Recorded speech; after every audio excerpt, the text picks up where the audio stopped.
Bonsoir à tous chers amis. Pour ce soir, on va faire les lunes Nishmat Chana Bat Moshe. Et aujourd'hui, on va parler sur ce sujet magnifique qui est: est-ce qu'on peut être vertueux sur le compte de l'autre? Qu'est-ce que ça veut dire, est-ce qu'on peut être vertueux sur le compte de l'autre? Ça veut dire, est-ce qu'on peut décider, par exemple, d'évoluer dans le judaïsme ou quoi que ce soit, en se disant que peu importe ce que l'autre y fait ou pas, si l'autre il fait rien, ça ne me regarde pas. Moi, l'essentiel, c'est que je fasse ce qui m'intéresse, que je fasse ce qui est bien pour moi. C'est ce qu'on va voir ce soir ensemble. Pourquoi? Parce que on va se dire que les certaines personnes te disent que si j'ai mon voisin qui n'est pas au courant qu'il y a une fête, si j'ai mon voisin qui n'est pas au courant qu'il faut faire quoi que ce soit, c'est son problème, ça ne me regarde pas. Moi, je dois faire ce qui est bien pour moi, je ne dois pas m'inquiéter à qu'est-ce qui est bien à faire pour l'autre. Ce qu'on va voir ensemble ce soir, justement, c'est est-ce qu'il n'y a pas ce qu'on appelle différentes obligations, différents devoirs, et avec ces différents devoirs, différentes ramifications par rapport à la vie quotidienne de chacun d'entre nous. C'est très simple. Il y a des gens qui parfois prennent sur eux, on va dire, une certaine règle ou une certaine rigueur, mais une fois qu'ils ont pris cette rigueur, c'est au détriment des autres. Par exemple, quelqu'un va te dire, puisque moi je dois aller prier à l'office, puisque je dois aller faire telle et telle chose, automatiquement je ne vais pas m'occuper des tâches ménagères, je ne vais pas m'occuper de la maison, je ne vais pas m'occuper des enfants, je ne vais pas m'occuper de ma femme, parce que je dois aller faire mon office 3 fois par jour, je dois aller faire ce que je voudrais faire pour mon propre bien-être spirituel. Encore une fois, c'est pas forcément, on ne parle pas de quelque chose qui est négatif, mais au détriment de certaines obligations. On n'en parle pas des obligations que, bien sûr, que la Torah te dit que tu dois les faire, pas des obligations que la personne sait très bien que sans lui, ça ne va pas se faire. On va rentrer dans les détails, on va voir comment c'est riche, parce que bien sûr, parce que c'est sûr que c'est important pour chacun d'entre nous. C'est important pour chacun d'entre nous d'avoir ce qu'on appelle les idées claires et savoir quelles sont les priorités et qu'est-ce qui ne sont pas les priorités. Pour ça, la question elle est très simple. Pourquoi, pour quelqu'un, parfois il peut se dire, pourquoi je devrais mettre de côté mon avancement spirituel pour le bien-être de mon voisin? Peut-être c'est plus important que j'investisse dans mon bien-être. Mais mon voisin, ça peut être un voisin dans la rue, ça peut être un voisin, je veux dire un voisin d'une connaissance, un voisin dans la société.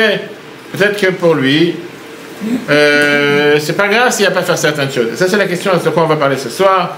Votre croissance spirituelle est-elle plus ou moins importante que la croissance spirituelle de votre voisin? Ethan, qu'est-ce que tu réponds à cette question? Quelle est la différence? Ben, on n'a pas les différences. Est-ce que c'est plus important ou moins important? Bonsoir. On a parlé est-ce que c'est plus important ou moins important. En deux mots, est-ce que je dois me dire je pense d'abord à moi avant de penser aux autres? Ou bien je dois dire, tu sais quoi, d'abord mon devoir c'est de penser à quelqu'un d'autre? Non, d'abord moi après les autres. D'abord moi après les autres. Qu'est-ce que dit Laurence? Je pense d'abord aux autres après moi. Tu penses d'abord aux autres après toi. Ça veut dire que par exemple, si tu dois venir à un cours ce soir, et quelqu'un t'a demandé de l'aider pour monter, je sais pas, des courses ou quoi que ce soit, tu dis ok, je vais le monter pour aider les courses parce que je préfère aider quelqu'un d'autre que de m'instruire moi-même. C'est pas je préfère aider, mais si j'ai le temps de le faire, je le ferai. C'est pas, tu peux pas faire les deux en même temps. Oui. C'est ou l'un ou l'autre. C'est ça la question. Bien sûr que si tu peux faire les deux, on ne discute pas, il n'y a pas de question qui se pose. Hein? Tu veux une deuxième chance? Il n'y a pas de deuxième chance. Ici, on n'a pas envie de pirate, il n'y a pas de deuxième chance. Tu dis une bêtise, tu vas te rattraper. Qu'est-ce que tu dis? Voilà. Bah, je pense aux autres quand même. À ton détriment. Bah, à mon détriment, bah après, bon, faites le cours en replay, donc je peux pas la regarder. Le cours en replay. D'accord, tu peux rentrer à la maison alors. Merci, au revoir. Ok? Les gens disent, voilà, regarde, il y a par exemple un scénario que les gens disent, tu as un voisin qui n'est pas associé au judaïsme, qui ne pratique pas le judaïsme. Tu es parti le voir plusieurs fois, il ne veut pas venir, il ne veut rien faire. Hier, une fois que tu as parlé avec lui, il a dit, je vais venir au Betravat, je suis prêt à venir pour les offices, etc. Mais à une condition. Je n'aime pas venir si je ne sais pas lire l'hébreu. Donc il faut que tu m'apprennes à lire l'hébreu. Le problème c'est quoi? C'est qu'il dit, quand est-ce que je peux apprendre l'hébreu? Lundi soir de 20h à 21h. Donc tu te demandes la question, est-ce que j'annule mon cours, je ne viens plus au cours et je vais lui apprendre l'hébreu? Ou bien tu dis non, je ne peux pas, moi c'est mon cours, c'est un cours que je dois m'apprendre. Je dois avoir minimum un cours de Torah une fois par semaine. Je dois apprendre une fois par semaine. Je ne peux pas me permettre de commencer à perdre mon temps parce que monsieur il a dit, il a qu'à se trouver quelqu'un d'autre. Je ne suis pas là pour répondre à la misère du monde. Ça c'est le scénario qu'on a ici. D'accord? Et donc ça c'est la question. En deux mots, comme j'ai dit tout à l'heure, est-ce que ton avancement spirituel est mieux que et sur le dos des autres? C'est les règles de Rashi sur lesquelles on va s'arrêter ce soir. On a déjà parlé plusieurs fois depuis le début de l'année, on peut voir sur le Torah.fr que Rashi est là seulement pour répondre aux questions qui sont le sens simple pour un enfant de 5 ans.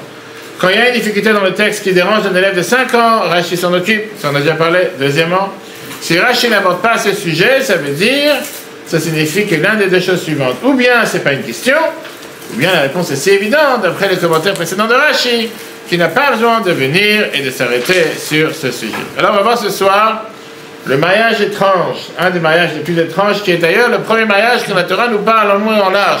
La semaine dernière, dans Toldot, on avait parlé sur le mariage de Yitzhak et Rivka, on a vu le fait qu'il était amoureux après le mariage, on a parlé de ça longuement, mais là on rentre dans les détails du fait. Vas-y, Laurence première.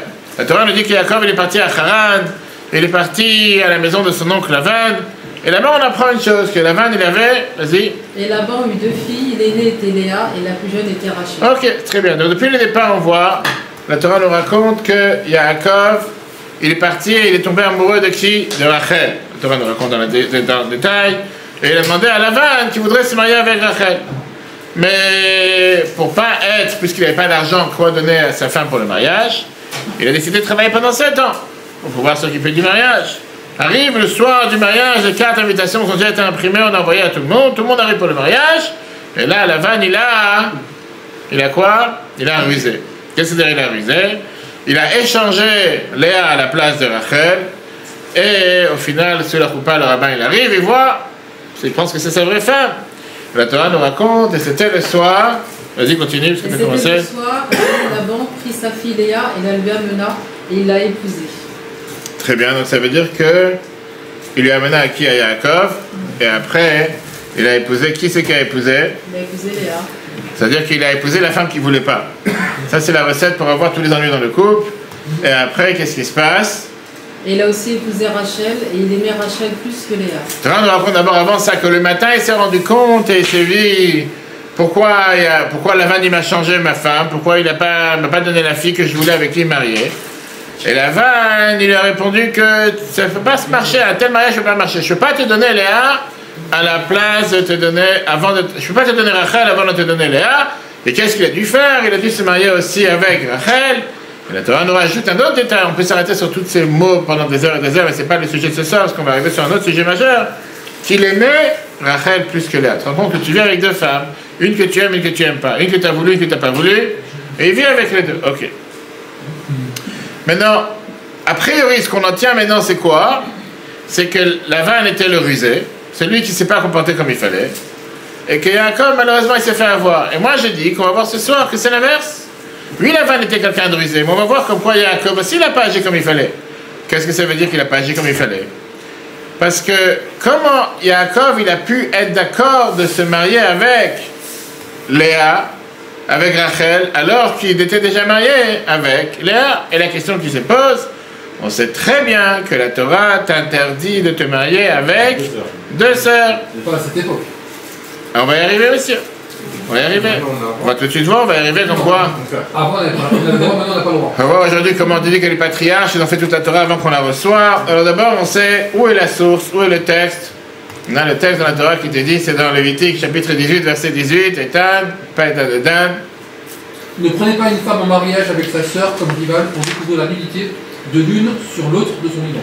Qui veut dire que puisque 2 sœurs en général qui sont dans le même couple, dans le même mariage, vont pas s'entendre, il y aura certainement une rivalité qui va se développer. C'est impossible de vivre avec 2 femmes. Il y a des gens dans l'histoire du peuple juif qui ont vécu avec 2 femmes, mais pas 2 femmes, 2 sœurs. Et donc la Torah dit, cherche pas à créer des tensions entre les 2 sœurs et se marier avec les 2. Maintenant, la réponse à la question est demandée pas à l'époque. Un enfant de 5 ans, il est déjà au courant du fait que les patriarches, ils ont accompli toute la Torah avant qu'on la reçoive. D'où on le sait, on l'a dans le chapitre qu'on a lu dans Genèse, chapitre 26, verset 5. Vas-y, Ethan, qu'est-ce qu'on a dit là-bas, Abraham? Abraham a écouté ma voix et a gardé ma charge. Donc, qu'est-ce que ça veut dire ma charge? La Torah te parle bien sûr des mitzvot, Mishmarti, c'est mes mitzvot. Et on ne parle pas simplement des mitzvot, on va tout de suite voir quoi Rashi sur place te dit de quel mitzvot on parle. Qu'est-ce que ça veut dire il a gardé ma charge? Vas-y. Il a gardé ma charge, se référant à des décrets de se distancer des actions contre lesquelles la Torah met en garde. Par exemple, des interdictions visant à prévenir des relations illicites. C'est que Rashi te dit explicitement, que quand on te dit que les patriarches, ils ont fait les mitzvot avant qu'on les reçoive, de quel type de mitzvot on te parle? On te parle des mitzvot de relations interdites. Et on sait très bien que ça c'était relation interdite. Ça veut dire que quoi? Qu'un enfant de 5 ans, puisque c'est pour qui Rashi parle, il est déjà au courant que les patriarches, inclus Yaakov, ils ont fait toutes les lois de la Torah. Et donc, le mariage de Rachel était un mariage totalement interdit. Il n'avait pas le droit de se marier avec Rachel. Et on aurait pu imaginer que cette question, ça devrait déranger un enfant de 5 ans. Non, on ne voit pas que Rashi en parle comme si rien n'était. D'accord? Rashi ne dit rien. Et on a déjà vu plusieurs fois que ça veut dire que Rashi, quand il ne dit pas une chose pareille, ça veut dire qu'il pense et il considère que tu es assez intelligent pour découvrir la réponse toi-même. Plus que ça indique que la réponse est tellement simple qu'un enfant de 5 ans n'a pas besoin de Rashi pour venir et pour t'enseigner une telle question. Ici, vas-y, éteindre, le silence. Le silence de Rashi suggère qu'il s'attend à ce que les élèves trouvent la même réponse par eux-mêmes. Ce qui indique que c'est si simple que même un enfant de 5 ans peut la saisir. La réponse doit être sous-entendue dans ses commentaires précédents ou dans ses passages bibliques précédents. C'est Rashi, t'imagines que si j'ai même pas besoin d'aborder le sujet, pour moi c'est d'office que tu as la réponse. Et c'est ce qu'on va voir, c'est-à-dire, pour l'instant, si on n'aurait pas soulevé la question, personne ne serait posé la question. Ça n'a dérangé personne pour l'instant. Mais là, alors, Rabbi t'explique que Rashi t'en fait même pas un monde. Parce que Rashi considère que tu comprends la question, et tu sais très bien de quoi on parle. Alors, bien sûr qu'il faut répondre qu'il y a beaucoup de commentaires qui posent cette question et qui donnent des réponses différentes. Un des commentateurs, c'est Ramban Nachmanite. Ramban, il vient, il te dit dans Bereshit 26.5, il te dit que où les patriarches ont pris sur eux de faire toutes les mitzvot, seulement en Israël. En dehors d'Israël, ils n'ont pas accepté, ils n'ont pas pris sur eux de faire toutes les mitzvot. Et donc, le fait que Yaakov est parti à Haran, qui est en dehors d'Israël, parce qu'il est sorti de Beersheba, on a vu dans le Shabbat, pour aller dans un endroit qui est en dehors d'Israël, là-bas, il n'est pas soumis à la règle de devoir faire toutes les mitzvot. Et dans ces cas-là, s'il n'a pas fait la mitzvah, en 2 mots, il se marie avec 2 sœurs. Il a le droit, il n'y a pas d'interdiction. Quand est-ce qu'il était soumis à cette règle? Seulement en Israël. Ça, c'est Ramban. Quel est mon problème avec cette réponse? Le problème avec cette réponse, on a dit plusieurs fois que ce n'est pas le sens simple du verset, c'est écrit nulle part ça dans le verset. Ça, c'est bien sûr, c'est une très belle explication. Mais dans le sens simple du verset, on ne parle pas de ça. Numéro 1. Une autre explication qu'on te dit, c'est quoi? C'est qu'en réalité, que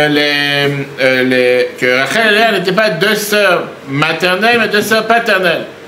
Et au final, c'est pas considéré 2 vraies sœurs. Et Rabbi dit, je suis pas d'accord avec ça, parce que le problème de se marier avec 2 sœurs, c'est le fait que cet amour qui existe entre eux, c'est un amour qui va créer des tensions.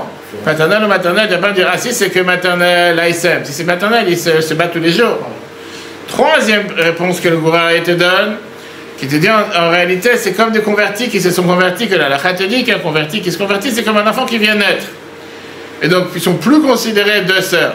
Encore une fois, on a un problème avec cette réponse, du fait que là, on parle d'un amour naturel, et l'amour naturel n'a rien à voir avec un aspect spirituel, de dire que puisque quelqu'un s'est converti, c'est quelqu'un qui est nouveau, qui n'est pas. L'amour, elle est toujours là. Ils se sont aimés pendant 20 ans, tu veux dire maintenant qu'ils se sont convertis, ça y est, ils ne s'aiment plus, c'est 2 étrangers. Ça ne marche pas une chose pareille. Et surtout, ce qui nous intéresse le plus, c'est comme j'ai dit tout à l'heure, le fait de se dire qu'au final, on doit rester adapté au sens simple du verset. Dans le sens simple du verset, on ne parle pas de toutes ces réponses qu'on vient de voir. D'accord? Pour ça, on va développer sur tout à fait un autre angle. On va découvrir qu'il y a 2 types de lois. 2 types de lois. Une certaine règle de loi qui vient et qui, on va dire, qui surpasse les autres lois, et une deuxième type de loi qui ne surpasse pas les autres lois. C'est pour ça qu'on doit sortir de ce sujet et comprendre. Cette fois qu'on va comprendre ça, on aura une partie de la réponse. Il y a des lois, on va dire, qui sont passées par ce qu'on appelle un corps législatif et qui deviennent la loi du pays. Après, il y a des lois, on va dire, des étiquettes sociales et morales que des personnes ont décidé de faire. On a ici les 2 camps. On a les contraignantes qui sont exécutoires. On a les normes sociales qui sont considérées optionnelles. Premier set de lois, c'est des lois qui obligent tout le monde. Qui veut dire, comme on a l'habitude de dire, personne n'est au-dessus de la loi. Le stop, c'est pour tout le monde, le feu rouge, c'est pour tout le monde, etc. etc. Il n'y a pas quelqu'un qui veut dire non, moi, c'est pas pour moi. Le deuxième set de lois, il est optionnel. Tu peux les faire si tu as envie. En règle générale, c'est quel type de loi? Des ramifications sociales qui peuvent affecter ces lois, mais ça reste encore une fois un choix. Pas obligé. On va rentrer dans les détails. Exactement la même chose ici, dans notre cas.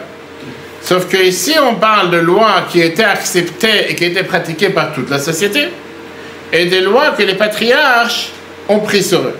Très bien. Premier set de lois qui a existé dans la Torah. Encore une fois, bien sûr, on parle maintenant de la Torah, la constitution juive, c'était le code des lois de Noach. Les lois de Noach, c'était les 7 lois de Noach, 6 que Dieu a données à Adam, La 7e loi de Noach, c'était après qu'il y a eu le grand déluge. Ces lois, ils ont été adoptées par toute l'humanité et ils sont considérés obligatoires. Et là, il y a une grande parenthèse. Le fait qu'ils étaient considérés obligatoires ne veut pas dire que tout le monde les a fait. Ils étaient considérés obligatoires, mais certaines personnes n'ont pas fait comme beaucoup de gens aujourd'hui dans la rue, et pas tout le monde respecte la loi. Il y a beaucoup de gens qui ne font pas ce qu'il faut faire. On n'est pas en train de dire que tous ceux qui étaient au temps de Noach, c'était tous des gens pieux. La preuve est qu'il y a eu le déluge. La preuve est que la Torah te dit, Mala, arrête Hamas, qu'il y avait que du vol et du viol et tout ce qu'on reste. Donc pas forcément que les gens l'ont fait. Le paganisme était très commun à l'époque. Donc quand on dit que c'était obligatoire, c'est-à-dire qu'on devait suivre ces lois. C'était la règle, d'accord? Tout celui qui considérait être sérieux avec Dieu, c'est très bien qu'il ne va pas faire des choses qui sont contre la volonté de Dieu. Quelles sont les 7 lois de Noach? Ça se compte avec les doigts. Lutte contre, regarde l'écran. Plus simple. Et pour ça, tu vas être puni, tu vas les lire. Mamounid, il vient et te dit, vas-y. Adam a reçu 6 commandements: l'interdiction de l'idolâtrie, du blasphème, du meurtre, de l'inceste et de l'adultère, et du vol. Ainsi que le commandement d'établir des tribunaux de justice. Bien que nous ayons reçu ces commandements séparément de Moïse et que nous aurions adoptés de toute façon parce qu'ils sont logiques, ils ressortent toujours de la Torah que Dieu a instruit à leur sujet. Dieu ajoute l'interdiction. Ça veut dire encore une fois, point, avant de continuer. C'est-à-dire que bien sûr que c'est des lois qui sont aussi écrites dans la Torah. Mais avant qu'on les reçoive dans le parti des mitzvot, c'était des lois acceptées dans la société. En deux mots, tu vis dans une société normale, tu ne veux pas tuer des gens. Tu ne veux pas créer des incestes. Tu ne veux pas maudire Dieu. L'idolâtrie, etc. Après ça, il y en a encore une, vas-y. Dieu a ajouté l'interdiction de manger de la chair d'un animal vivant et l'a donné à Noé. Comme il est écrit, tu ne mangeras pas de chair avec sa vie qui est son sang. On ne demande pas juste prendre une sauterelle ou une grenouille qui est en train de sauter, de la mettre dans la marmite et manger comme dans certains pays dans le monde, ou un poisson vivant qui arrive sur la table et tu commences à manger comme ça arrive au Japon et ailleurs, etc. D'accord? On demande le devoir de faire la shrita. Le fait que ce soit des lois qui nous paraissent, comme il est écrit, logiques, c'est des lois à la base obligatoires qui sont devenues des normes sociales. Oui, mais c'est des lois qu'au départ, on va dire, la société les a acceptées pour pouvoir vivre ensemble. Toi, tu dois pourquoi, justement? Une fois que les gens se sont rendus compte tout ce qui s'est passé avec le déluge, et ils se sont dit, laisse-moi tranquille, on ne peut pas vivre, c'est un mot. Si on ne va pas accepter sur nous ces normes, la société ne va pas pouvoir vivre. Ils se sont imposés ces lois, et tout le monde est obligé de respecter ces lois. Sinon, on ne peut plus vivre ensemble, sinon c'est la jungle. Ok. Et donc donc ça c'était d'abord les 7 lois que la Torah nous dit. À part ces lois, il y a les lois que les nations, des normes que les nations ont prises sur eux après le déluge. Les étudiants de Rashi sont déjà au courant puisqu'on a appris ça il y a quelques chapitres. Dans le 12e chapitre de Genèse, de Bereshit, la Torah nous dit par exemple qu'Abraham il a dû quitter la maison de son père à Haran et voyager vers Israël. On a vu ça dans la paracha Lech Lecha. D'accord? Maintenant, la Torah nous dit que juste avant cette instruction, la Torah te parle de la mort du père d'Abraham qui était Terach à l'âge de 205 ans. Faisons un simple calcul. Terach, il avait 70 ans quand Abraham est né. Abraham, il avait 75 ans quand Dieu lui a dit de partir de la maison de son père, son pays natal, aller vers la terre que je te promets. Ça veut dire qu'à quel âge il avait Terach? 145. Bravo. Alors ça veut dire qu'il y a 60 ans avant le décès de Terach, qui est décédé à l'âge de 205, on a dit tout à l'heure, que la Torah te parle du décès de Terach. Pourquoi on te dit ça de 60 ans avant? Quel rapport? Rashi, il vient et te donne la réponse, vas-y. Terach a vécu de nombreuses années après le départ d'Abraham. Il vient de dire 60 ans, oui. Alors pourquoi la Torah a-t-elle relaté la mort de Terach avant le départ d'Abraham? Pour que les femmes ne deviennent pas de l'autorité publique et que les gens ne se plaignent pas qu'Abraham n'a pas rempli les exigences d'honorer son père. C'est-à-dire de quoi on parle ici? Bien sûr, tu ne pourras pas dire qu'Abraham il est coupable du fait qu'il n'a pas respecté son père. Encore une fois, on parle des normes qu'ils ont prises sur eux. Et surtout qu'il a fait sur la demande de Dieu. Mais Rashi te dit ça ne va pas stopper ce qui parle de mauvaise langue. Donc la Torah, elle te parle de la mort de Terach plutôt pour protéger l'honneur d'Abraham. Comme ça, ceux qui gossipent, ceux qui parlent à chaque fois des mauvaises langues, ils vont pas réaliser qu'Abraham était parti alors que son père était encore vivant. Pour protéger Abraham. Maintenant, un enfant de 5 ans, il comprend cette réponse. Mais on a un problème. Parce qu'on a déjà parlé d'Adam, on a déjà parlé de Noach. On sait très bien, comme on vient de voir, que la mitzvah de respecter les parents ne fait pas partie des 7 lois de Noach. C'est une mitzvah qu'Abraham a pris sur lui. Et donc, il se dit, si au temps d'Abraham, le devoir de respect de tes parents n'est pas important, alors pourquoi les gossipeurs, ceux qui parlent du mal, ceux qui ont une mauvaise langue, ils vont venir, ils vont critiquer le fait qu'il est parti de la maison de son père. Il n'y a pas de règle. Personne, c'est pas écrit dans la loi de Noach, c'est pas la norme. C'est parce qu'on a tout le monde pris sur soi. Ah, t'as envie de le faire, c'est ton affaire, mais personne n'est obligé de le faire. Rashi, il n'a pas parlé de cette question. Ça veut dire que Rashi pense qu'un étudiant, un enfant, il a assez d'informations pour répondre à cette question lui-même. Et donc, tu vois la réponse. Rashi considère que la Torah, elle est concernée avec les mauvaises langues, pour nous dire que même si le fait de respecter les parents ne fait pas partie des 7 lois de Noach, néanmoins était quelque chose d'obligatoire à l'époque, et c'était en vérité une requête sociale acceptable par tout le monde, que tout le monde avait le devoir de faire. Ça n'existait pas quelqu'un qui ne devait pas le faire. Ah, ça ne fait pas partie des codes de loi de Noach, des lois de Noach, mais peu importe, c'était une norme que tout le monde a accepté. C'est comme on l'a dit tout à l'heure, pour réparer ce qui s'est passé avec le déluge.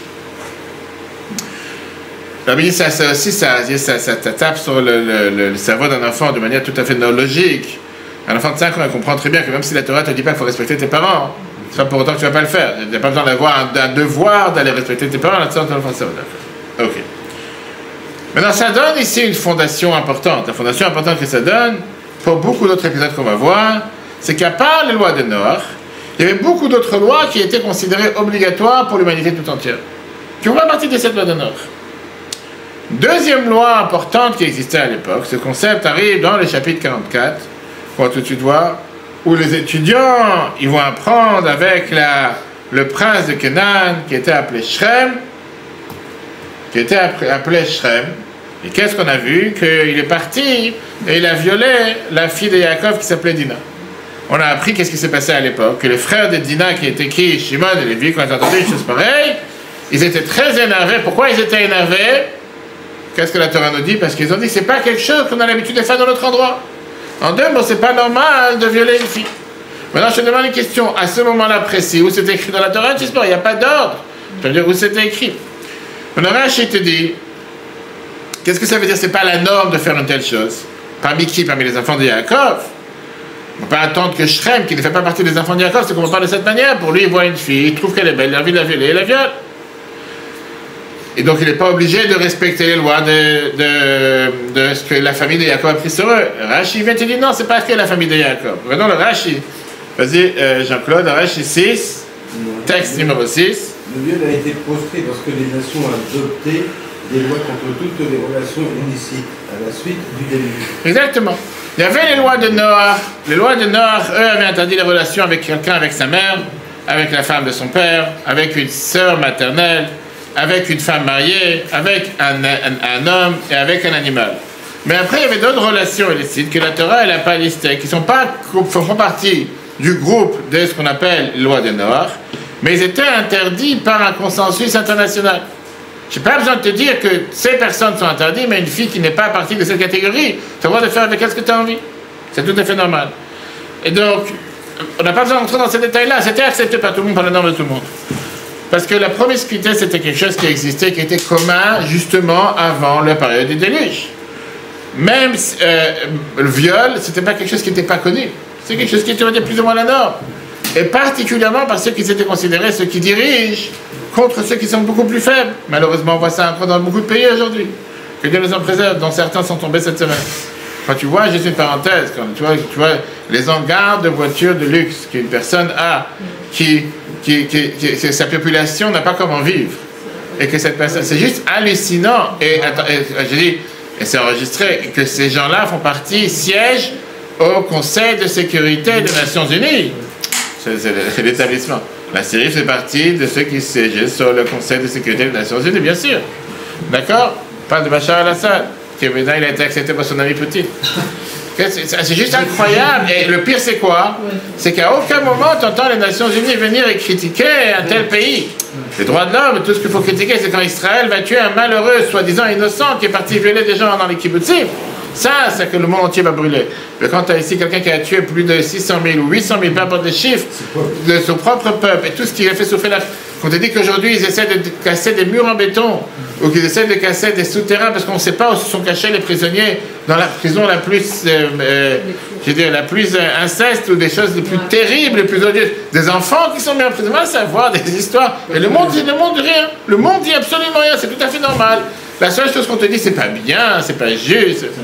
Comme si le monde n'était pas au courant de ça jusqu'à maintenant. Fermons la parenthèse. Ok? Et donc, le fait qu'il s'est passé ce qui s'est passé avec le déluge, ça a poussé le monde à faire ce qu'on appelle le reformatage du système. Le reformatage du système a commencé à interdire toutes ces incestes et toutes ces relations interdites, même si ça ne faisait pas partie des lois de Nord. Très bien.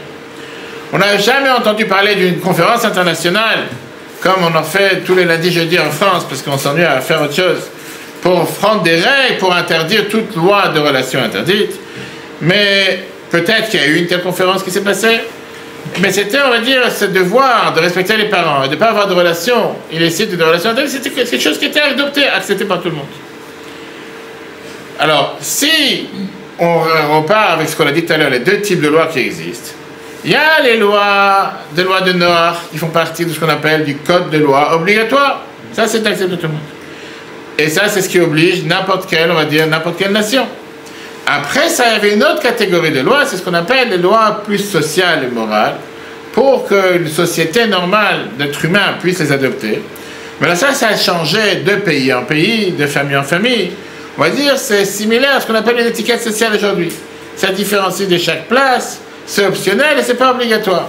Dans certains pays, on dit bonjour comme ça avec les mains. Certains bonjours, on va enlacer. Certains bonjours, on va serrer la main. Certains bonjours, on va s'embrasser. Quand il y avait le problème avec le Covid, tout le monde disait le différent normes. Quand tu vas dans un pays aujourd'hui, que tu vas pas respecter la norme de ce pays, va savoir. C'est comme si tu as violé quelque chose. Tu as fait une interdiction. Mais tu n'as pas respecté la norme du pays. D'accord. Revenons aux patriarches. Les patriarches ont dit qu'ils ont adopté toute la Torah comme si c'était la norme. Ça, c'était leur choix. Mais le fait que c'était leur choix, c'était pas une obligation pour eux, et c'était surtout pas une obligation pour les autres. Ils avaient le choix de le faire, c'était quelque chose de magnifique qu'ils ont fait, mais ça n'avait pas la force d'une loi qui vient les obliger. La distinction entre ces deux types de lois est particulièrement importante, on le considère dans le cas qu'on a un conflit entre deux choses à faire. Si c'est une norme optionnelle, ou bien une étiquette qu'on s'est imposée et qui vient maintenant se placer contre le fait d'avoir une loi obligatoire, alors la question se pose. Par exemple, comme je disais tout à l'heure, un simple exemple qui est très commun, quelle loi passe avant? Disons que tu as décidé de ne plus conduire une voiture à essence pour protéger l'environnement. Magnifique. Tu as décidé de devenir écologue, que Dieu nous en préserve, et tu as décidé qu'à partir d'aujourd'hui, qu'une voiture électrique. Ok. Et tout d'un coup, ta femme ou ton fils ou ta fille s'est coupé le doigt, ou que Dieu a un problème, ou ta femme est rentrée ce qu'on appelle en période d'accouchement, qu'elle a commencé à avoir des contractions, qu'elle a perdu les os, tu dois l'accompagner à l'hôpital. Et la seule manière de pouvoir l'amener à l'hôpital, c'est de prendre la voiture de ton ami qui est une voiture à essence. Qu'est-ce que tu fais? Est-ce que tu vas dire, je dois rester collé à mes scrupules en disant, j'ai décidé de devenir écolo à 1000%, et j'ai décidé que je ne touche plus une voiture à essence de ma vie? Ah, quitte à l'autre va mourir, ben c'est pas grave. Moi j'ai décidé, j'ai des règles, j'ai des normes, je touche pas à ces normes. Ou bien j'ai décidé que oui, j'ai mes règles, que je me suis imposé parce que j'ai une fois eu un mauvais rêve. Mais c'est pas pour autant que je vais pas aller maintenant sauver la vie de quelqu'un. Et si la seule manière de pouvoir amener cette personne c'est de prendre une voiture à essence, bien sûr que je vais prendre une voiture à essence pour aller l'aider. D'accord? Et la réponse elle est tellement claire qui vient de déterminer qu'est-ce qui est l'obligation et qu'est-ce que tu as fait par choix. Conduire une voiture électrique, c'est magnifique, mais ça, c'est ton scrupule personnel.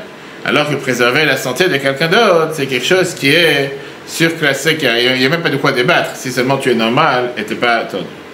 Regarde donc ce que Rabbi Yaakov, le Shevet HaLevi vient et nous raconte justement sur ce sujet. J'ai sauté un paragraphe. Non, 6, 7. Alors oui, les contraignants, alors ça c'est le résumé. Les contraignants qu'on a vu jusqu'à présent, c'était quoi? Qui étaient adoptés par toutes les nations. Il y avait le code de Noach. Interdiction de relations illicites et honorer les parents. Après ça, on a vu que les patriarches ont volontairement adopté toutes les lois de la Torah comme norme, bien qu'il n'ait pas été légalement obligatoire de le faire. Regardons ce que le Shevet HaLevi vient de dire. Jean-Claude, tu as lu un paragraphe, vas-y, continue. Rabbi Shmuel Bosner rappelait souvent aux rabbins que servent les décideurs, Elle arrive de savoir quelles exigences sont contraignantes sur le plan halakhique et lesquelles sont motivées par les scrupules personnels. De cette façon, même les rabbins qui sont enclins à être stricts sauront quand il est nécessaire de gouverner avec l'indulgence. Et donc, si je prends un autre exemple pour Etam, parce qu'il aime bien les poivrons, par exemple, tu as décidé que tu as une tradition dans la famille de manger des poivrons tous les matins. Poivrons rouges, poivrons jaunes et poivrons verts. Et les seuls poivrons qui existent, c'est dans le champ de ton voisin. Est-ce que tu as le droit de voler les poivrons qui sont dans le champ de ton voisin pour garder la tradition que tu as dans la famille? Tu as décidé que tu as une tradition dans la famille de manger des poivrons tous les matins. Bien sûr que la réponse elle est non. Pourquoi? Parce que la prohibition, l'interdiction obligatoire de ne pas voler va surpasser le fait que tu as décidé toi-même de commencer ta journée avec des poivrons. Et encore une fois, pour Rashi, ça c'est quelque chose qu'un enfant de 5 ans peut très facilement comprendre et j'ai pas besoin de l'expliquer. Donc encore une fois, tu as ce qu'on appelle les contraignants versus en face, tu as les engagements optionnels et la question elle est à C'est les supérieurs. supérieur ou inférieur, ça dépend, exactement. Ok. Maintenant, avant que la Torah nous parle de ce mariage entre deux sœurs, revenons à notre sujet. La Torah nous dit, justement, nous parle d'une autre loi internationale qui existait, que toutes les nations ont pris après le déluge. Quand Jacob a découvert qu'il était marié avec Léa à la place de Rachel, il est parti voir Lavan, et qu'est-ce qu'il lui a dit quand il a découvert le matin, Sarah, qu'est-ce que c'est écrit dans Genèse? Et c'était le matin, et voici, c'était Léa. Et il dit à Laban, qu'est-ce que tu m'as fait? Qu'est-ce que tu m'as fait? Voici, j'ai travaillé pour toi pour avoir le droit d'épouser Rachel, et pourquoi m'as-tu trompé? Quel mot cloche ici?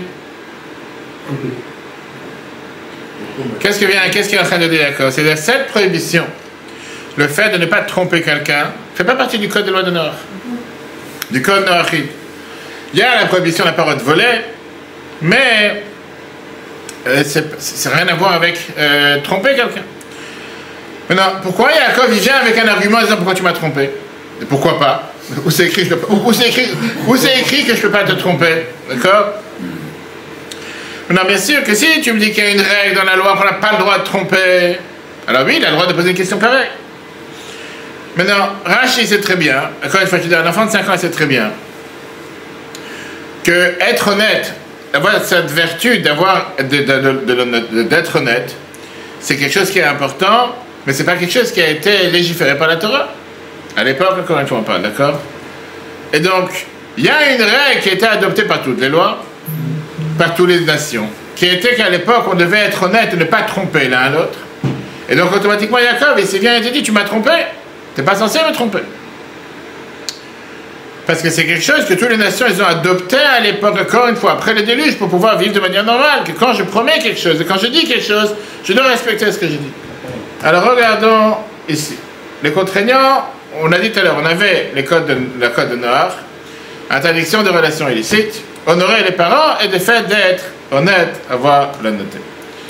Viens là, nous dire, on commence Laurence.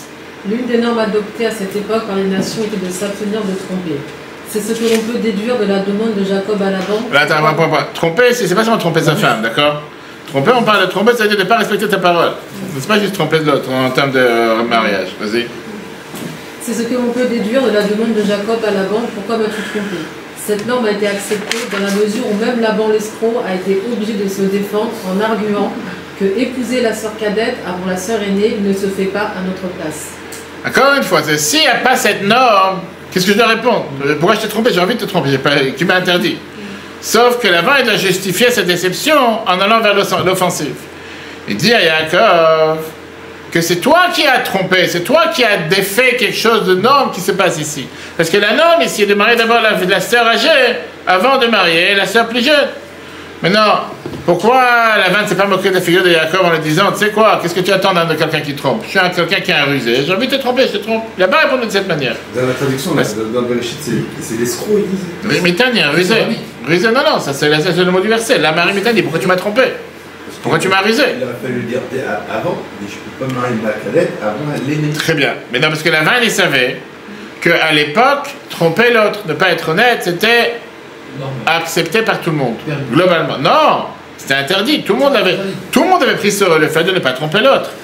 Mais non, si jamais le monde allait être au courant qu'il a trompé quelqu'un, il y aurait eu des conséquences. C'était quelque chose que tout le monde a accepté sur eux, qu'on ne peut pas tromper l'autre. Très bien. Avec ça dans la tête. Maintenant, quand on compare, comme on l'a dit tout à l'heure, ces différentes prohibitions, ces différentes interdictions que Yaakov était confronté le soir du mariage avec Rachel. D'un côté, il a ici une promesse qu'il a dit à Rachel qu'il va se marier avec elle. De l'autre côté, il a une promesse, il a une interdiction que sa famille a adoptée de ne pas se marier avec deux sœurs. Quelle norme est surclassée, quelle norme est au-dessus de l'autre norme? La réponse est très claire. La loi globale contre le fait d'être honnête et de ne pas tromper est beaucoup plus obligatoire que la norme que Yaakov s'est imposée personnellement de ne pas se marier avec deux sœurs. Parce que ne pas tromper l'autre, c'est accepté par tout le monde. Se marier avec deux sœurs, c'est Yaakov qui a décidé de le faire dans sa famille. Et donc quand je mets les deux sur la balance, qu'est-ce que je dois, à quelle loi je suis soumis de faire d'abord?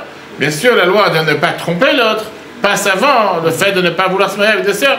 Si les deux auraient eu la même valeur, ça aurait été différent. Et donc dans ce cas-là, pas seulement que Yaakov ne pouvait pas ne pas se marier avec les deux sœurs, mais il avait le devoir de se marier avec les deux sœurs. C'est pas juste qu'il pouvait éviter le mariage. Il était obligé, pour respecter la norme internationale que le monde entier s'était imposée à l'époque, que s'il veut faire partie du monde, de la société normale dans laquelle on vit, il doit se marier avec les deux sœurs. Pas il peut pas. Il est obligé de le faire. Maintenant, on ne parle pas de ce qui se passe aujourd'hui. C'est sûr qu'aujourd'hui, on n'aurait pas le droit de le faire, parce qu'aujourd'hui, ces deux interdictions sont écrites dans la Torah. On parle au temps de Yaakov. D'accord? Bon, on en tient. C'est qui vas-y? Dan. Considérant que Jacob avait déjà promis à Rachel qu'il l'épouserait, ne pas tenir sa promesse aurait été trompeur. Son choix personnel d'observer la rigueur non contraignante ne prend pas une femme et sa sœur, Lévitique 18-18, n'a pas pu annuler l'interdiction de la tromper. Exact. Et donc la déception était légalement, je veux dire, en rigueur, proscrit au jour de Yaakov. Je veux dire, le fait de tromper, c'était quelque chose qui était en rigueur pendant la période où Yaakov était à l'époque. Ne pas se marier avec deux sœurs, c'était, on va dire, une rigueur personnelle qui s'est imposée. Et donc lui, il ne peut pas ne pas respecter l'engagement qu'il a eu envers Rachel, même s'il a été rusé par Lavan, pour garder sa préférence personnelle. Spécialement que ça veut dire qu'il saurait briser totalement Rachel. Donc tu ne peux pas mettre ta préférence personnelle et même ton intégrité personnelle sur le dos du sentiment de quelqu'un d'autre. Tu ne veux pas écraser le sentiment de quelqu'un d'autre juste parce que toi tu as envie d'être vertueux. C'est du coup de ce soir. Maintenant on comprend pourquoi Rashi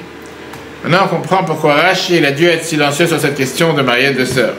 Parce que Rashi il a donné toutes les informations à ses étudiants qui ont la capacité d'avoir la réponse à cette question jusqu'à présent. Les points sont tellement clairs qu'un enfant de 5 ans, il peut les détecter sans avoir besoin que Rashi vienne lui donner. Donc c'est la réponse. Jacob a épousé deux sœurs parce qu'à l'époque, l'interdiction d'épouser des sœurs était une pratique familiale volontaire, pas encore une loi contraignante pour tout le monde. Cependant, la loi contre la tromperie était contraignante. Puisqu'il avait promis d'épouser Rachel, il était obligé de tenir cette promesse, même si cela signifiait d'épouser deux sœurs. Et ça, c'est ce qu'on va tout de suite voir. C'est une bombe, c'est vraiment une des piliers fondamentaux. On vient de revenir des Kinus HaShluchim, des Shluchim de la vie dans le monde entier, 5962 Shluchim, et que les gens, des fois, ils te disent avec quel droit tu te permets de négliger ta propre religiosité, d'aller habiter dans un endroit où il n'y a pas forcément un office 3 fois par jour et tout ce que tu pourrais avoir en tant que juif religieux pour aller aider un autre juif. D'abord, occupe-toi toi-même, toi, travaille sur toi-même, après tu iras penser à quelqu'un d'autre. Avec quel droit tu mets, on va dire, ta rigorosité que tu aurais pu avoir dans un autre endroit pour le bien-être d'un autre? Pense à toi, à l'autre, tant pis pour lui, il avait qu'à se débrouiller tout seul.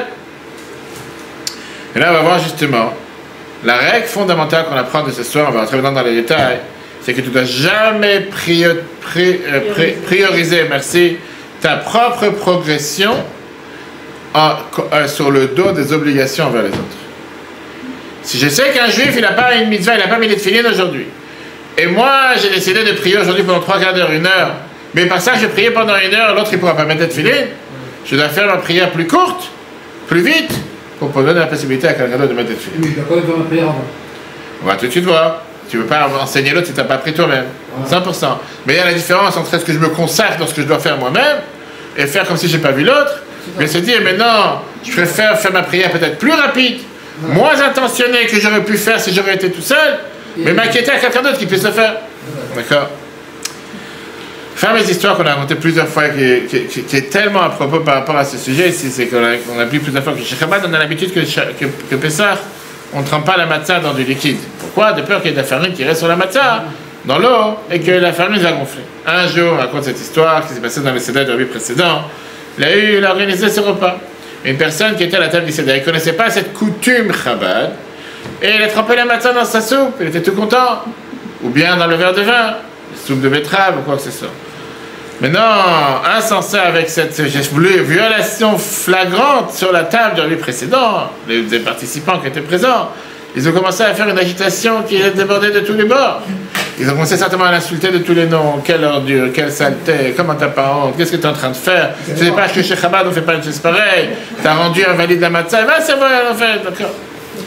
Et sur la table, bien sûr, il y avait le Rabbi précédent qui était présent. Alors, surtout ces gens qui ont tous des longues barbes blanches et qui voient quelqu'un qui peut-être n'avait même pas de barbe, en train de faire n'importe quelle chose. Une fois que ça s'est calmé, le Rabbi précédent il a répondu, vaut mieux avoir une matzah rouge qu'une figure rouge. C'est quoi l'histoire? Le fait de ne pas tremper la matzah dans un liquide, dans de l'eau qu'on a l'habitude chez Chabad, c'est une coutume, très bien. Le fait de faire honte à quelqu'un en public, et particulièrement en public, ça c'est une obligation de la Torah que tout le monde est obligé. Et donc, ce n'est pas approprié de vouloir dire respecter ta coutume sur le dos de pouvoir renverser une règle de la Torah. C'est ce que je dis à chaque fois à beaucoup d'autres personnes. Des fois, quand tu as le din, la loi et la coutume, parfois les gens ils donnent l'importance à la coutume, comme par exemple faire la mimouna à la fin de Pessah, on rappelle ça chaque année, que la première minute, tu vois, le premier qui a mon pain tout prêt, tout chaud, qui est sorti du four à la minute où Pessah est sorti magicalement avec une imprimante 3D. On appelle ça avec l'intelligence artificielle, et tu leur dis, mais quand est-ce que tu as pu faire ces pains? Pessah vient terminer à 22h20, comment il a pu sortir à 21h21? Le bon Dieu a la réponse pour tout. Pourquoi? Parce que c'est important que je suis le premier du quartier qui va taper chez ma voisine et j'ai amené un pain. La règle, c'est que Pessah, on ne mange pas de pain. Et quand on ne mange pas de pain Pessah, on ne mange pas de pain jusqu'à après Pessah, on attend que Pessah sort pour commencer à avoir affaire avec du pain, faire du pain, etc. La coutume de participer, de partager des pains entre les uns et les autres, c'est une coutume. Oui, c'est pour ça qu'on appelle le Mashiach, vient de la foi Mashiach. Mais est-ce que ça peut surpasser, ça peut renverser une règle de la Torah? Non, il n'y a pas de quoi discuter, etc. Et le Rabbi a toujours regardé en te disant que dans les lois de, comme on dit ça, c'est que la charité spirituelle et les besoins spirituels fondamentaux de quelqu'un d'autre ont la priorité sur ton luxe spirituel. Bien sûr que Yaakov aurait préféré, s'il n'aurait pas eu besoin de se marier avec deux sœurs. D'accord? Il aurait préféré ne pas marier deux sœurs, même si c'était quelque chose qui n'était pas mis à l'époque. Mais à ce moment-là, ça aurait pu être fait seulement si Rachel n'aurait pas payé le prix. Et comme s'il n'aurait pas marié deux sœurs, Rachel aurait été brisée, elle aurait dû payer un prix très cher, elle ne pouvait pas faire une chose pareille. La morale de l'histoire, l'enseignement majeur qu'on apprend de ce soir, c'est que tu ne dois jamais mettre ton luxe spirituel ou ton luxe de remplir tes besoins personnels sur le dos d'un besoin minimal ou d'un besoin obligatoire envers quelqu'un d'autre. Faire une mitzvah, ou bien faire cette mitzvah à l'époque, ce n'était pas une nécessité, c'était plutôt optionnel. Si c'était, on va dire, un luxe spirituel pour Yaakov, mais il ne pouvait pas mettre en application ce luxe spirituel contre les besoins basiques de Rachel à l'époque. Regardons comment Rabbi dit ça dans les chiffres 10, c'est qui est en train de lire? Toi, vas-y. Certains juifs ne connaissent rien du judaïsme et ont besoin de la charité spirituelle. Quelqu'un pour leur enseigner et leur montrer les bases. Dans de telles circonstances, personne n'a le droit de prétendre qu'il ne peut pas le faire parce que son temps serait mieux utilisé pour étudier la Torah et prier. Nous devons plutôt nous juger nous-mêmes. Qu'est-ce qui rend une dévotion spirituelle plus importante ou meilleure que celle de nos semblables? Est-il juste pour nous d'adorer Dieu au plus haut niveau, au prix de refuser aux autres juifs leurs besoins spirituels fondamentaux? Et donc, il y a quelqu'un qui va te dire, dans la prière, on ne parle pas. Il y a des moments où il ne peut pas parler, il faut se concentrer dans ton livre. Et c'est vrai, c'est ce que je dis à mes enfants sur Shabbat. Je fais beaucoup de choses à votre Shabbat que je ne suis pas censé faire. Et pourquoi tu le fais? Parce que tu as un devoir, bien sûr, en respectant les règles de la halakha. Mais tu dois le faire pour pouvoir aider des autres juifs qui ne savent pas encore prier, qui puissent prier. C'est pas parce que je le fais que toi tu dois le faire. Toi, tu n'as pas le devoir de le faire pour l'instant. Tu auras ton Shabbat, tu vas gérer. Ça sera différent. Pour l'instant, tu n'as pas le devoir de le faire. Alors, il y a des choses qu'il faut savoir mettre son luxe spirituel de côté pour pouvoir faire ce que les autres doivent faire. Il y a des gens qui vont chercher la kippour, vont s'enfermer dans leur livre toute la journée, vont prier toute la journée, vont pas dire un mot en vain, ils vont pas parler un mot. Je sais, mais à ce moment-là, tu as des juifs qui viennent une fois dans l'année, ils vont rien comprendre, rien savoir. Qu'est-ce que tu as gagné dans l'histoire? Alors tu dois mettre ton luxe spirituel de côté pour les besoins obligatoires, minimales, qui sont à agir face aux autres. Regardons ici une merveilleuse histoire avec un juif qui habitait à Kronitz. Je vais lire cette histoire. Il s'appelle Shim Chanstor, j'ai eu la chance de le connaître. Et c'était un adolescent dans les années 40. Il apprenait à la Yeshiva à Lubavitch, et qui était à l'époque tout au début, et il est parti une fois rencontrer le rabbi. Écoutez comment lui raconte cette histoire, il y a une vidéo, si vous voulez, je l'envoie après, c'est un grand humoriste, c'est une histoire réelle. J'étais un gamin fou. À un moment donné, mon ami servait le rabbi précédent, j'étais assis à l'étage, le premier étage du Saint-Saint, on est parti. Et je l'ai pressé de servir le rabbi plus rapidement. J'ai dit, dépêchez-vous, il faut qu'on parte, à son ami. Alors le rabbi demanda, on parle maintenant de notre rabbi, le rabbi lui a demandé, qu'est-ce qui vous presse, où tu vas? J'ai dit, vous voulez pas savoir. Et mon enfant il répond. Le rabbi dit, dis-moi, je dirai à personne. J'ai dit, non, vous voulez pas savoir. Je venais d'avoir 15 ans, après qu'il m'a demandé plusieurs fois, je lui ai dit, j'ai pas eu le culot de lui dire de suite que je voulais aller au cinéma. Mais puisqu'il me demandait, dans les années 40, de savoir quel film ils avaient à l'époque, puisqu'il a dit, dis-moi, je ne me sentirai pas mal, je ne le dirai à personne, je lui ai dit. Alors il m'a demandé la chose suivante. Peut-être, au lieu de me précipiter pour aller au cinéma, j'étudierai la Torah avec toi pendant une demi-heure, de 8h à 8h30.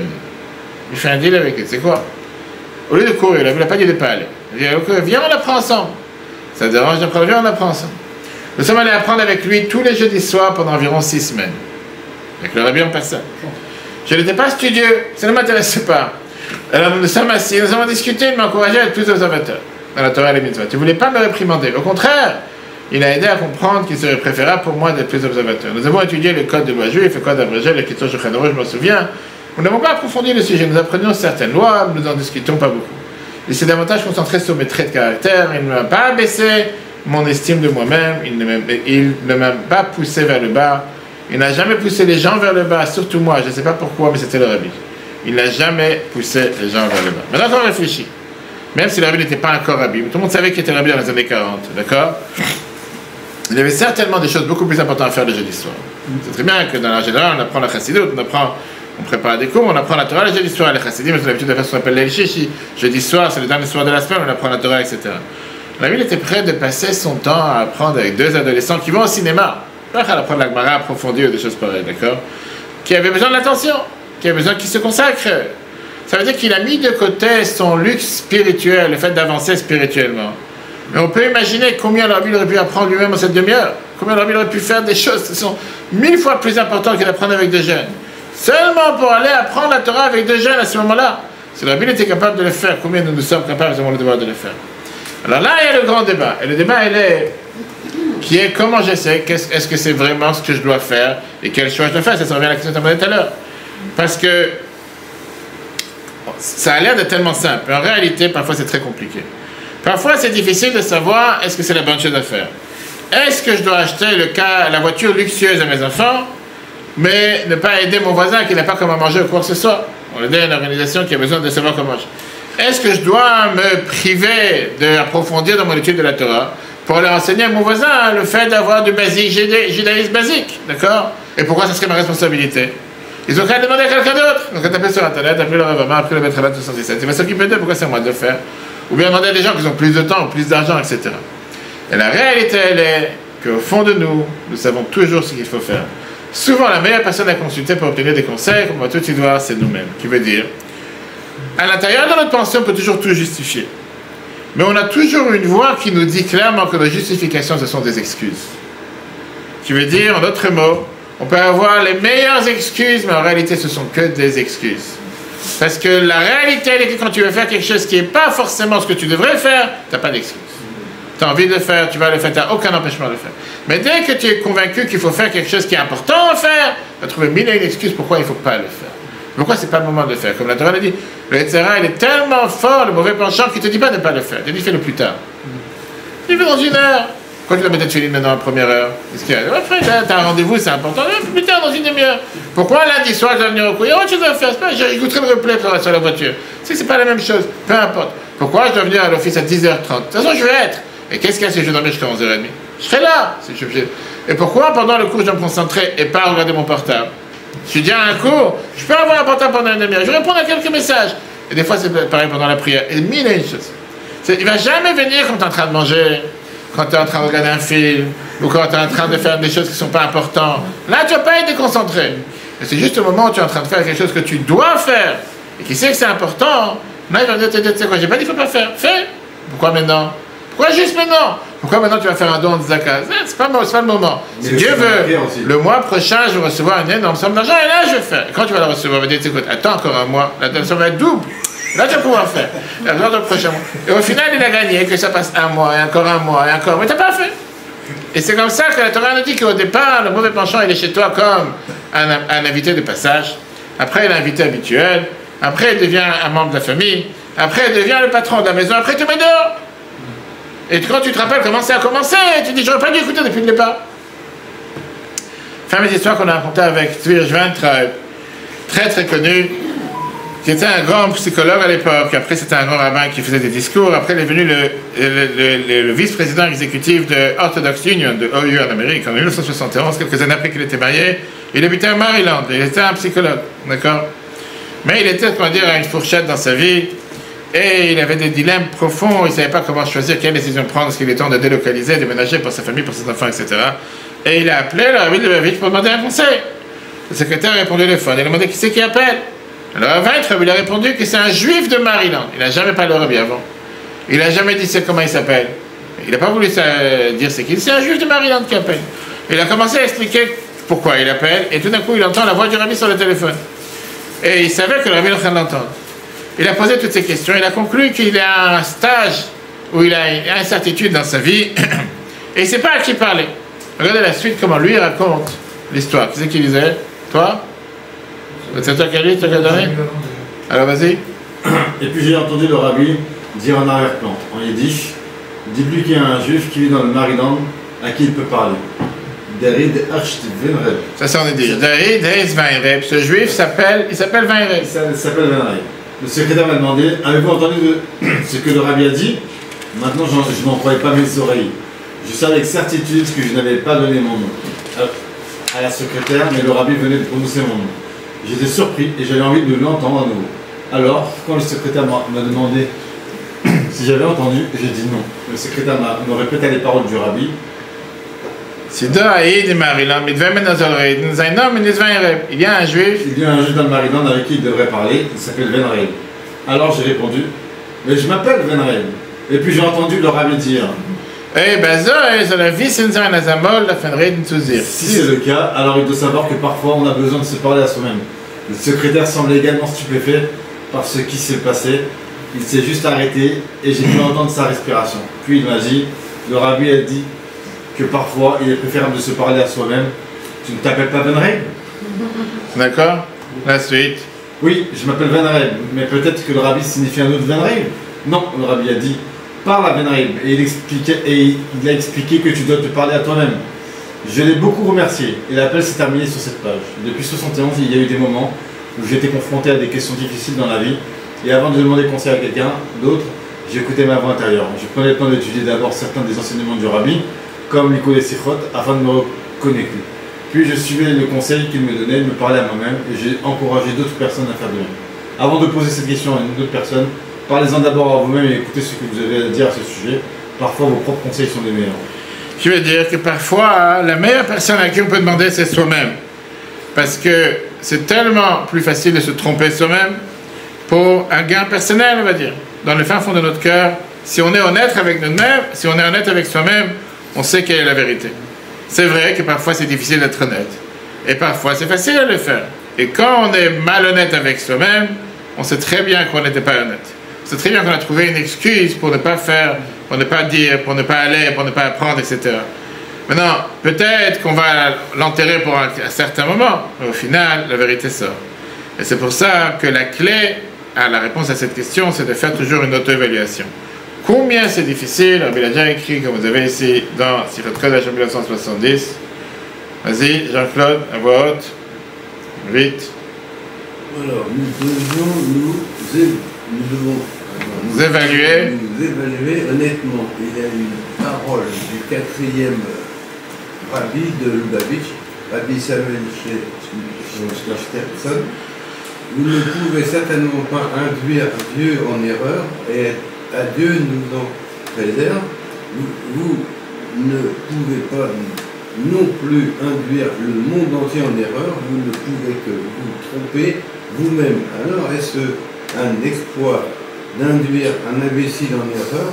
Le fait que ce dicton a été porté à notre attention signifie que nous pourrons être à la hauteur. La Torah déclarée n'est pas dans les cieux ou de l'autre côté de l'océan. Rachi explique, s'il était dans les cieux, il vous faudra grimper après pour l'étudier. S'il se trouvait de l'autre côté d'un océan, vous auriez besoin de traverser l'océan par la grâce de Dieu. Elle n'est pas dans les cieux ou de l'autre côté de l'océan. Au contraire, elle est très proche de toi. Elle est dans ta bouche et dans ton cœur, afin que tu l'accomplisses.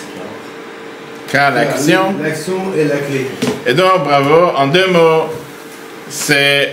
on peut très facilement discerner ce qui est bien du mal si on est honnête avec nous-mêmes.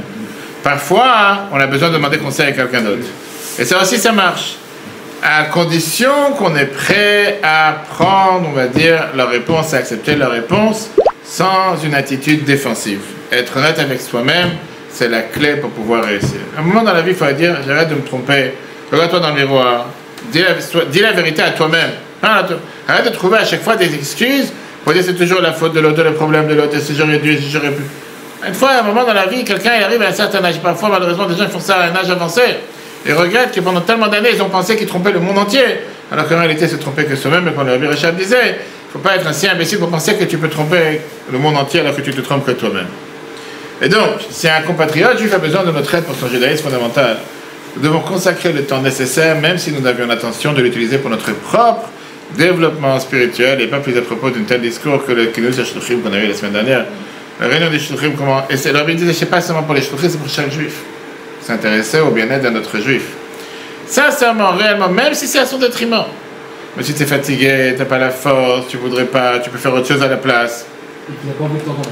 Et qu'il n'a pas envie de t'entendre. Comme tout à l'heure, j'étais dans l'avion, je te dis tout à l'heure, j'ai fait tous les rangages, j'ai pas mis les films avec une personne.